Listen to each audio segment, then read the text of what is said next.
Welcome to SVV green realtor. இன்றைக்கி நம்ம சேனலில் பார்க்க போகிறது ஒரு கோகோனட் ஃபார்ம்லேருந்து தான் பார்க்க போகிறாங்க. இந்த லேண்டு வந்து எங்கே லொக்கேட் ஆகிருக்குன்னா சூளக்கல். லேண்டோட டோட்டல் ஏரியா வந்து 2 acres and pure red soil. நீங்கள் அதர் அக்ரிகல்ச்சர் ஆக்டிவிட்டீஸ்க்கு யூஸ் பண்ணிக்கலாம். இந்த லேண்டில் வந்து ஆல்மோஸ்ட் 140 கோகோனட் ட்ரீஸ் இருக்குங்க. எல்லா கோகோனட் ட்ரீஸுமே நல்ல ஒரு ப்ரொடக்டிவ் ஸ்டேஜில் தாங்க இருக்குது. வித் ட்ரிப் இரிகேஷன் ஃபெசிலிட்டியோட இந்த லேண்ட் உங்களுக்கு அமைஞ்சிருக்குங்க. அண்ட் இந்த லேண்டில் வந்து ஒரு கிணறும் வந்துடுது, free electric service also available.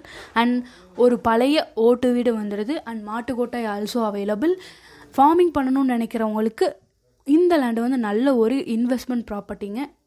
And finally இந்த லேண்டோட டோட்டல் ப்ரைஸ் என்னென்னா பெர் ஏக்கர் வந்து 85 lakhs கேட்குறாங்க. Price also negotiable. இந்த லேண்டை பற்றின ஃபுல் டீட்டெயில் தெரிஞ்சுக்க ஸ்க்ரீனில் தெரிய நம்பரை காண்டாக்ட் பண்ணுங்கள். நம்ம சேனலை ஃபஸ்ட் டைமாக பார்க்குறீங்கன்னா சப்ஸ்கிரைப் பண்ணிக்கோங்க. அப்போ தான் நம்ம போடுற வீடியோ உங்களுக்கு நோட்டிஃபிகேஷனாக வருங்க. தேங்க்யூ ஃபார் வாட்சிங்.